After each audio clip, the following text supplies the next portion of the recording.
Привет, друзья! Сегодня мы делаем пирожки с мясом, но я их называю самсой, из очень необычного теста. И если бы вы знали, как просто и быстро делается это тесто, и как оно идеально подходит для самсы. Оно получается немного слоеное и нежное, а делаю я такое тесто прямо в чаше, буквально за 10 минут. Итак, делаем тесто. Чтобы тесто получилось идеальным, творог должен быть не перекисший, мелкозернистый и без лишней сыворотки. Выкладываем в чашу с творогом сливочное масло, добавляем щепотку соли, буквально 1/4 часть чайной ложки соды. Много соды добавлять нельзя. И тщательно все перемешиваем в однородную массу. Добавляем просеянную муку. И прямо в чаше замешиваем тесто. Муки добавляем столько, чтобы тесто было мягкое, но уже не липло к рукам. Если муки будет мало, то при выпекании выпечка поплывет, а если много, то не будет таким нежным. Количество муки, которое вам потребуется, может отличаться от количества муки, заявленное мною в рецепте. Это напрямую зависит от качества творога, который вы будете использовать. Убираем тесто в целлофановый пакет и в холодильник хотя бы на полчаса, можно и на ночь, расстояться, а сами тем временем делаем начинку.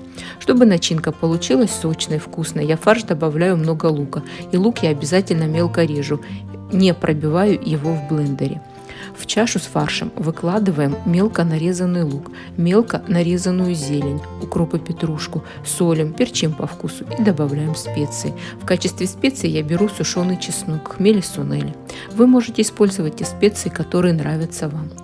Сначала как следует перемешиваем лук с солью и специями и мнем его руками, чтобы лук выделил сок. Теперь вымешиваем фарш с луком и зеленью, а затем понемногу добавляем воду в фарш. Фарш необходимо отбить, чтобы вода впиталась и начинка получилась сочной, но не текла.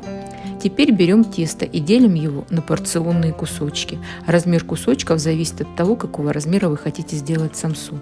Раскатываем кусочек теста в тонкую лепешку толщиной около 3 мм. Выкладываем на середину лепешки столовую ложку начинки. Защипываем края лепешки юбочкой. Собираем края лепешки к центру, делая небольшие складки.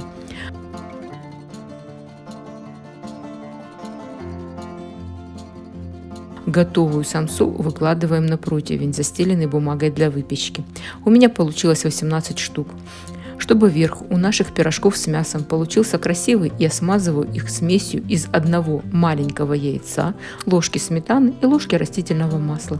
Ну и чтобы вышло еще симпатичнее, посыпаем сверху нашу самсу семечками кунжута. Выпекаем самсу в духовке, разогретой до 180 градусов, 35-40 минут. Я включаю оба тена. И вот такие вкуснейшие пирожки с мясом у нас получились. У моих мальчишек это один из самых любимых рецептов. Надеюсь, что он понравился и вам. Готовьте, а в комментариях пишите, что у вас вышло. Желаю всем здоровья, удачи и приятного аппетита. Пока-пока!